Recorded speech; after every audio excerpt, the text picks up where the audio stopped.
Hello and welcome to the demo video for The Last Days of Anglekite. The Last Days of Anglekite is a setting for Dungeon World that I wrote. And I'm hoping here to show off the kind of fantasy it endeavors to create and the sorts of things you're likely to find in this setting. Some of the key linchpin widgets and MacGuffins and monsters and horrors and magics and, you know, all the greatest stuff. So my name is Brendan Conway. I am playing here today with... I'm Andrea Gaulke.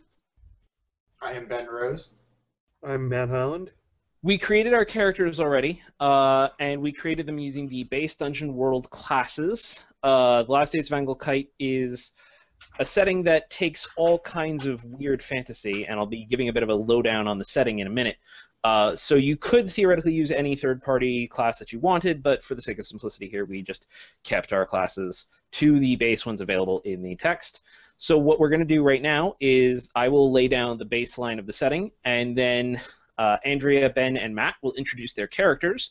We'll do bonds between their characters, and they'll each add one element to the setting, and then we'll get to playing. The Last Days of Anglekite. The Last Days of Anglekite is set in the Crater Basin. It's this massive basin, like 300 miles in radius. It's enormous. Some gigantic catastrophe in the past created this basin, and it's been here for ages and ages and ages because the entire world is incredibly old. This is a geriatric world at the end of its time. Everybody feels it in their bones that something that's going to end everything is right around the corner. Nobody knows what, nobody knows exactly when, and right around the corner in the scale of a world could still be 100 years from now in theory, but it also could be tomorrow. And everybody has this sensation that we're on the brink of the end. There's ruins of ancient civilizations everywhere. There's cultures old and permuted through time and mingled with other cultures and changed again, left over the entire world. Magical artifacts scattered in dungeons and crypts and ruins across the entire world, and especially here in the Crater Basin. The Crater Basin is important because it's the home to the last major bastion of civilization, which is Anglekite, which is a seedy, greedy hellhole of a city. But it's huge, and it's got lots of impressive buildings and many different people living there, mingling, trying to eke out their life, and it's the last city that you could really call a great city that's actually run primarily by people you would call mortals as opposed to demons or undead. And scattered around it in the Crater Basin are any number of other weird places, from Pandemonium, the city of the demons, that they're trying to be a democracy now. There's the Necropolis, the city of the very cerebral and philosophical undead. There's places like Webhelm, a tiny little town that makes most of its living off of harvesting spider silk from its domesticated spiders. There's lots of other weird places around the Crater Basin. There's the ruins of Sethrin Cell, which are the ruins of the ancient werewolf civilization. There's the massive lake called the Lake Wound, which is black in its water, and that's where the slimes who used to have the democracy, the Republic democracy, that's where they went to live after their civilization got ruined by jerks who didn't want to be ruled over by slimes. So the entire place is this mess of leftovers and old civilizations, with Anglekite as the thriving, still living jewel.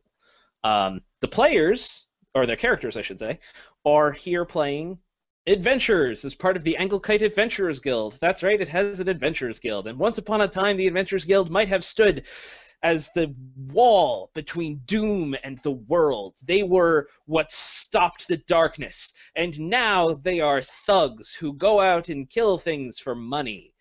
Their purpose has been corrupted quite substantially over the years, and as Anglekite's own focus has turned almost entirely to making wealth for pretty much every major citizen of power.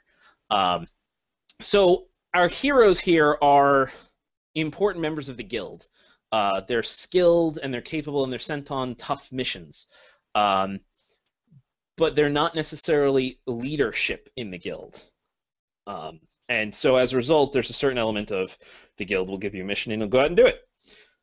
Until, of course, you decide not to, which should happen in, about, I don't know, 20 seconds.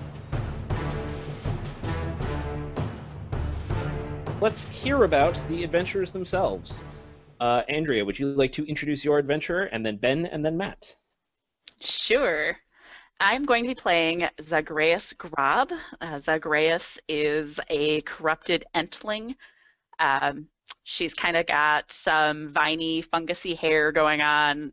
She's kind of got the bristlecone pine body, which is the kind of tree that kind of wraps it around itself. And she's corrupted, so she's kind of black and creepy looking.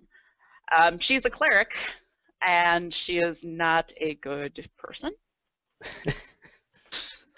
She is a cleric of what? Of what god? She worships the god Ernul, the god of rot. So yeah, not a good person. A lovely, lovely god, if I may say so. And just to flesh this out a bit, so you are a corrupted entling. Yep. Where are the rest of your people?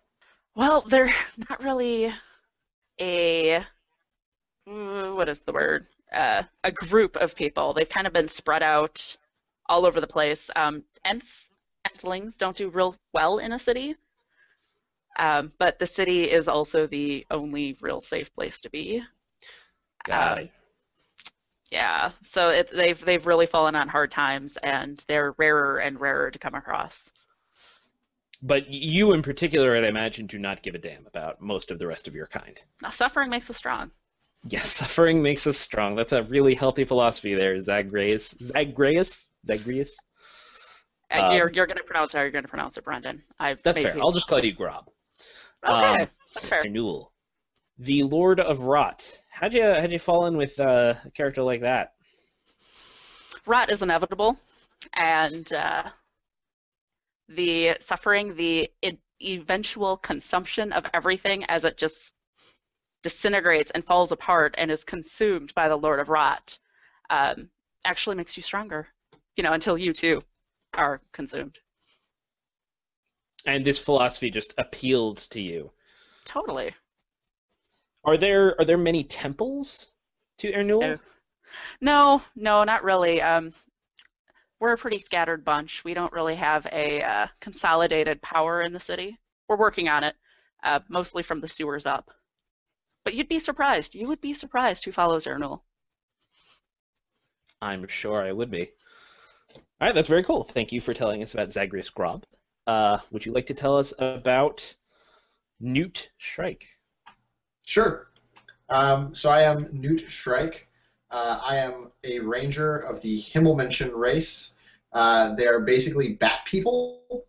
And there's a certain amount of bat person prejudice in the world today. So they are largely known as cave huggers to most people.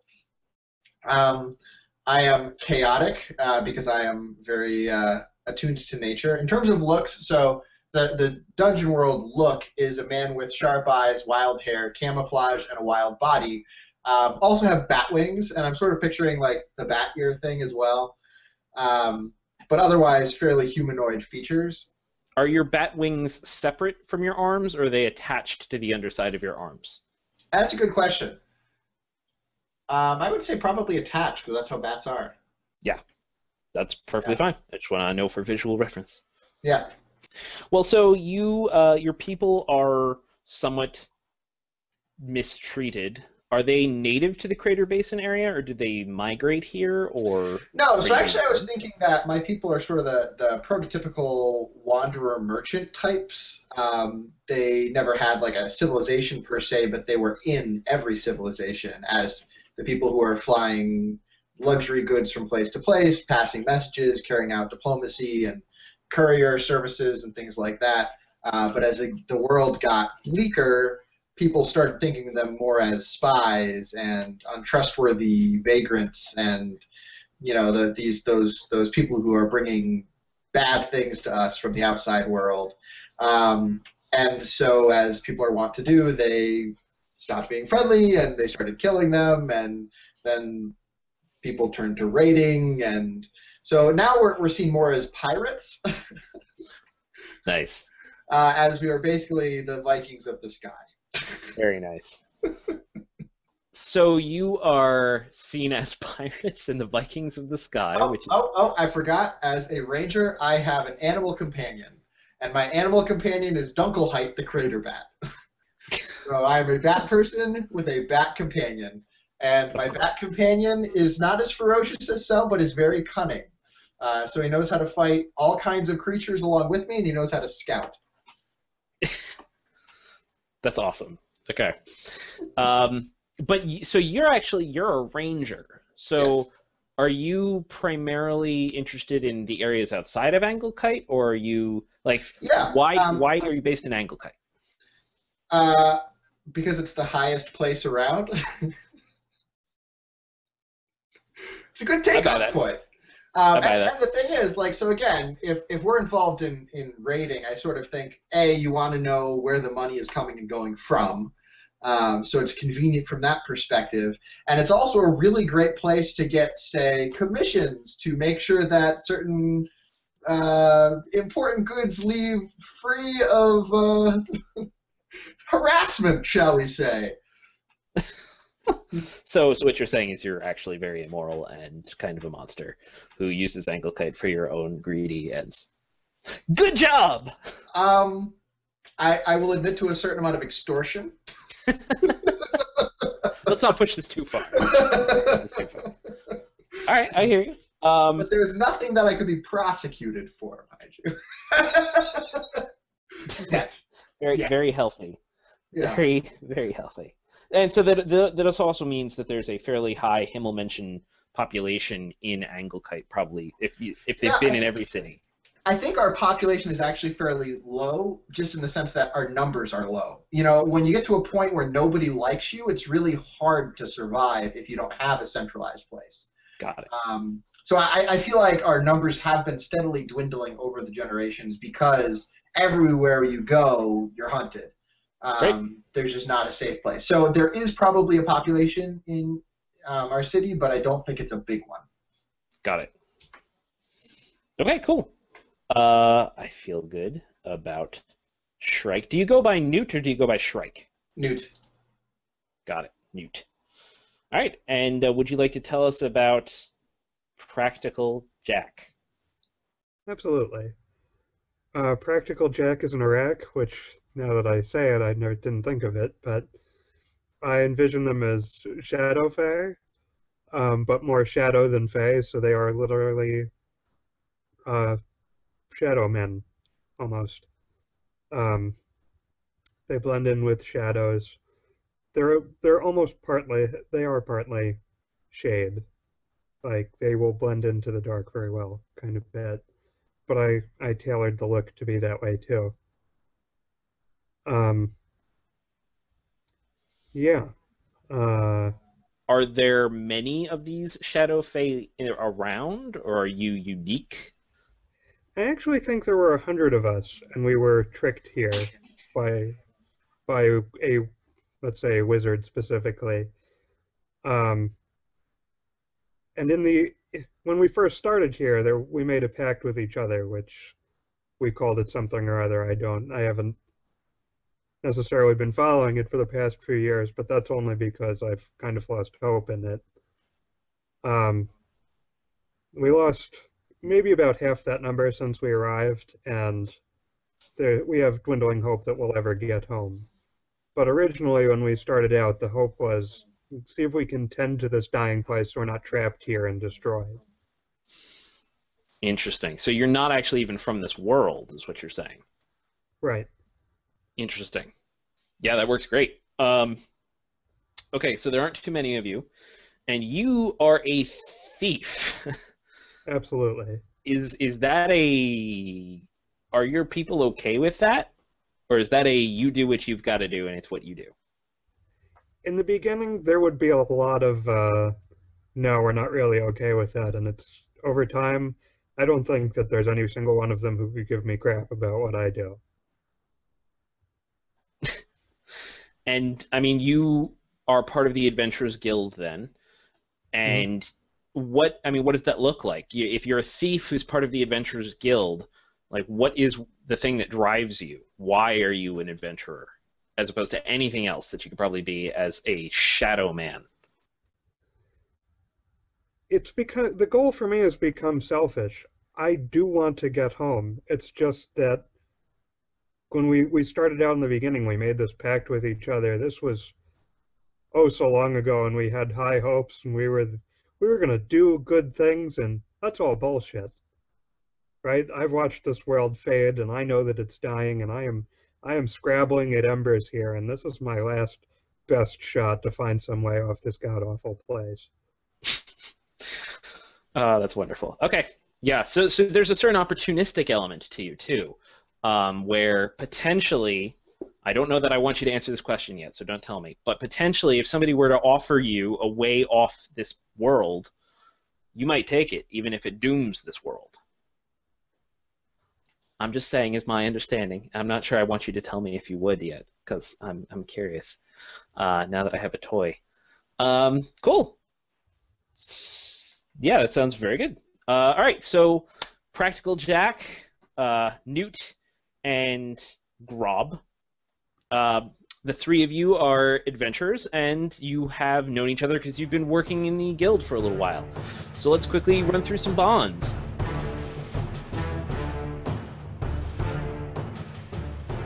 You do not have to fill out every bond, but you absolutely can. And we'll go through and we'll do one bond at a time. So we're going to start with Grob.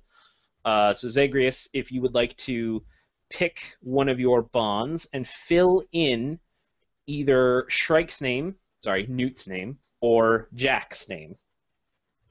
All right. So I am working on converting Practical Jack to my faith. That's going to be really healthy for both of you. Yeah, I love it. Absolutely. Suffering is holy. Yeah, Practical Jack, are you resistant? Is there not even a chance of this, or is there something appealing about the, I guess, the scrolls of Ernul? I've probably been mulling it over in my head more than I should. Like, I know that it's kind of a distraction, but at the same time, I've stepped over bodies, you know, and I want to get out of here, and there's something appealing to that. Cool. Go ahead, Newt. Pick one of yours. Zagreus Grob is a friend of nature, so I will be their friend as well. That's what you get for being an Entling. You're going to be buddies, even though she's a corrupted whole. See, I think the way I look at it is, okay, yeah, so she's got this whole corrupted, you know, death and rot thing going on, but I could see how I would get there. Because you only have to be angry at civilization for so long before you snap. And so I sort of see her as someone who's had that happen. But she gets the nature bit at least, so I'm cool with that. That's awesome. Do you reciprocate, Grob? Are you like, oh, he's a friend of nature, so we're on the same page? Or are you like, what a fool, I will own him? Oh, yeah. To some extent, there's definitely an element of, I think I'm not quite sure what gender this thing is. It realizes, I think he thinks more of it than, like, I'm not as good as he thinks I am. Perhaps we're not as good friends like, okay. as I think we are. Yes, that's my impression too. I will be friends with you. All right. Strange little man. Jack, why don't you pick one? Newt and I totally have a con going together.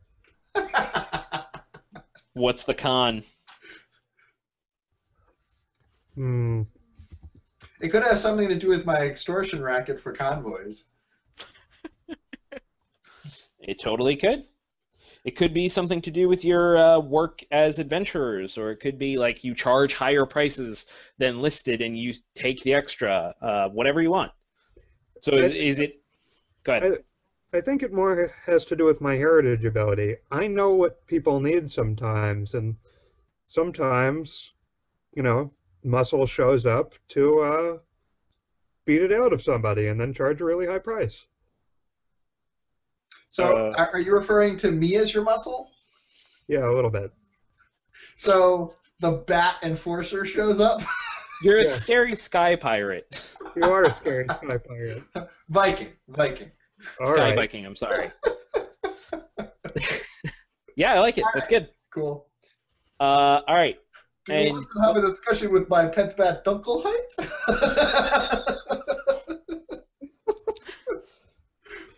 He's not very friendly. Go ahead, Zagreus. Pick your next one. We'll say that Newt is in constant danger, and I will keep them safe. Because there's a prophecy in the scrolls of the Lord of Rot about a Sky Viking who will rain havoc down on the people of Anglekite.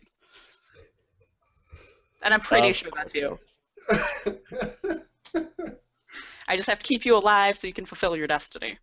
That's adorable. I love it. Who will rain devastation upon the crater basin. Have you expressed this to him? No, because he's a strange little man. I'm not sure he would. A strange little man, but also your best friend. Yeah, I'm not entirely sure he would appreciate the amount of gravity Attached to this. Yeah. Got it. That's awesome. I love it. So you're constantly saving Newt's ass, which probably leads Newt to think you're even better friends while you're doing it to make sure that he will be the destroyer. Yeah. Yeah, that's great. I love it. All right, Newt, what's your next one? Practical Jack does not understand life in the wild, so I will teach them. What does it mean that he doesn't understand to you? What is that? Is he a citified person, or is it because he's just not from here? I think he doesn't understand why we're opposed to urbanization versus the wild. Is that we think that'll be fair, Jack? Your concepts are strange to me.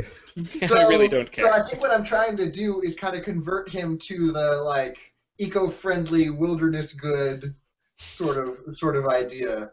Yeah, I love it. And because we work together on stuff. He's sort of my apprentice. Yes, To a that's certain what extent, that is. I hear this too. Is it's Jack has a certain element where he, as his people, they want out, and you're inherently trying to get him more invested in this place, which is Look around you. Look at the beauty of the spider farms. Observe how the walls of the crater gently slope upwards. Okay. I see that. I still want out. The glittering spires of the dead necropolis. Uh-huh. This is great. You've been great. I don't think so. You've been great, but I'm out. All right, I like it. Jack, do your next. I'm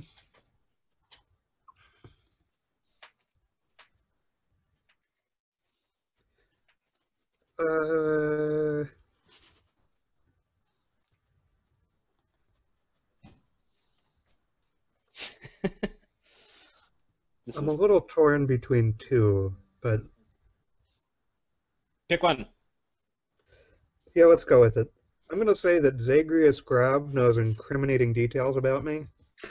Ooh. What are those details?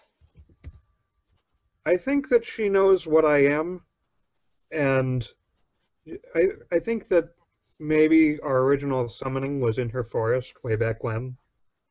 So she knows exactly what I am and the pact we made to get out of here. Mm-hmm. And partially this is incriminating too, in the sense that if she revealed this information to the appropriate parties, you would be in deep trouble. Yes. That works. That's good. I'm good with that. Zagreus, why haven't you revealed this information to anybody yet? Well, if I reveal it and they kill him, I can't convert him, can I? Okay, got it. So in other words, that's the last course conversion option. Yeah. Worship at the altar of renewal, or I will tell everybody what you are, you filthy Shadowfey. Yeah. That's a great tactic. This is healthy. It's really I'm good. so glad I gave it to you. There you go. Thank you.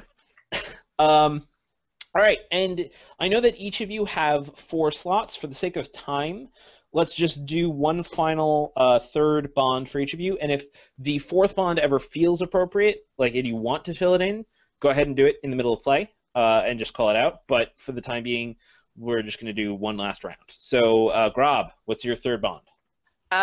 We'll say that Newt is a good, here's in quotation marks, a good and faithful person, and I trust him implicitly.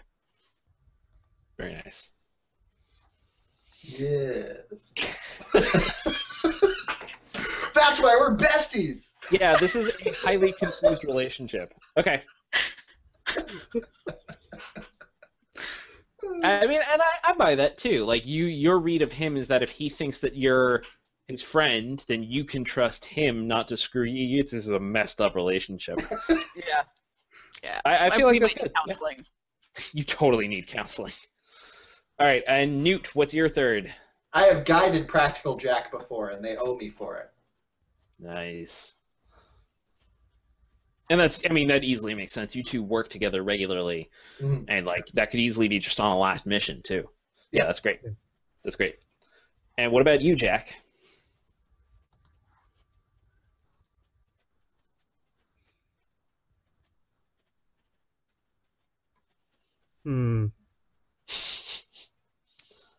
These are both good. Point your finger.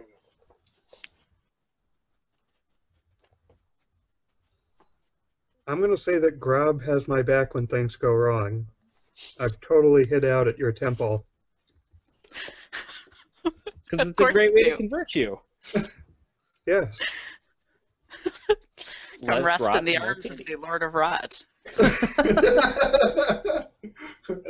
Unless I just hope that those arms aren't rotting off or anything. Yeah, soft, pillowy. No. They're not rotting off. They spread rot. Oh, that's better. That's better. Different thing. Nice. Absolutely. All right, and so here's the final thing I want to do. This is specifically for Last Days of Anglekite. Tell me about one important place, location, or thing in the Crater Basin that matters to you or your people, something important for your character. So, I will start with Zagreus Grob. Surprise. Surprise! So, in some direction, I don't have the map in front of me, in some direction, some distance outside of Anglekite, there's the Den Eye Forest, which is where my people originally hail from. It's been reduced to pretty much ash and rubble,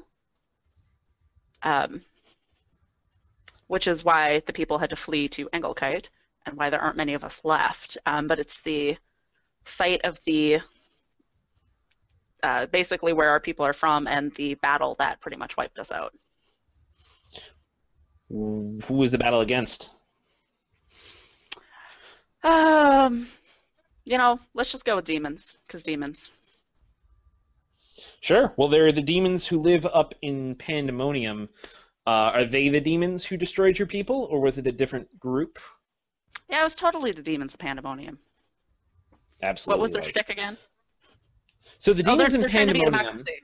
That's what they were. Yeah, they left their hell plane because it's hell and fairly awful, and so they were basically trying to create a new life, and they're heavily invested in trying to save this world as a result. They created their own city, and they made it a democracy, and they're demons, so it's a demonic democracy, and that makes it incredibly messy and backstabby and corrupt, but it's great. It's good times.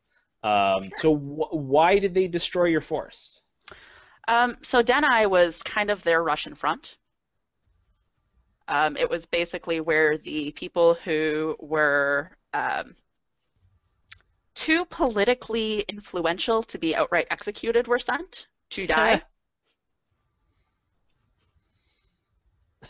And they did eventually succeed in overwhelming us and burning the forest, and it's awful. So they were waging war against the forest, not even really for a purpose to take the forest, but just to sort of get rid of their own.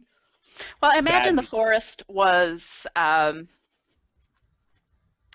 mean, obviously there were Ents there, but it was probably also where a lot of other creatures called home. So it was probably a pretty, pretty massive stronghold, holding the demons at bay. Mm-hmm.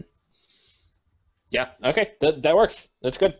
I mean, I think we can actually even leave it up as a bit of a mystery exactly what they wanted, because they're not flat out evil. Like, these demons aren't just flat out, like, Anglekite trades with them. They're just demons. No biggie. And so exactly what they were hoping to get from their war in the forest, like, may even still be kind of a mystery. They might have fought this long, prolonged war where they sent off their worst possible people, and the ultimate result is the forest was burned down, and nobody even really understands why, which I kind of love. Yeah, that's great. All right, so Newt, tell me about something. The Roost.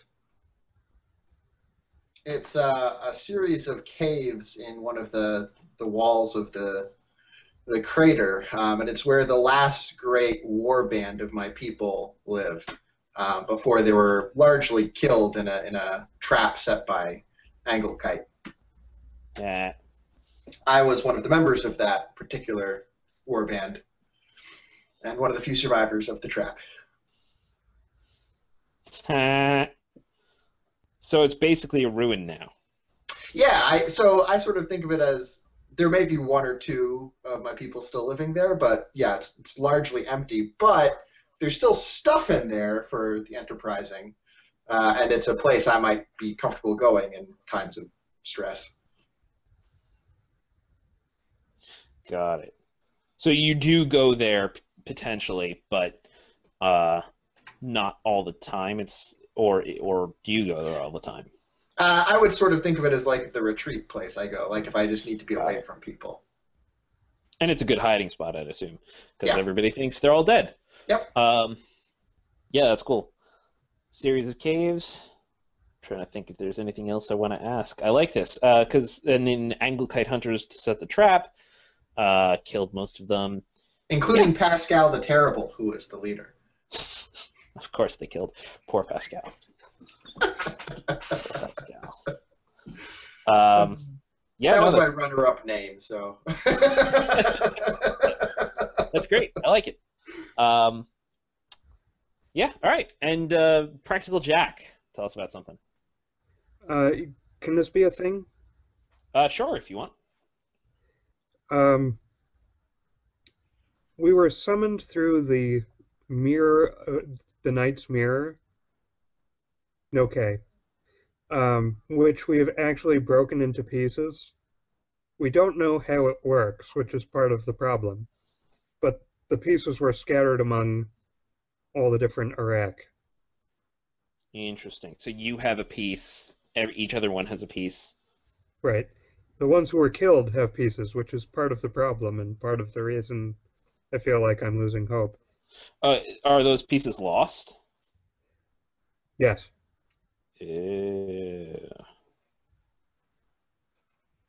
Also, I think my incriminating detail that I've told Zagreus, or that she found out about, is that is where I keep my piece. Oh, that's good too. Yeah, because it's probably still, even as a piece of a larger artifact, it's probably still potent magically. Lots of people would love to get their hands on it. Right. Wizards could probably essentially reverse engineer it and figure out how to make a new one from your pieces. Yeah, that's awesome.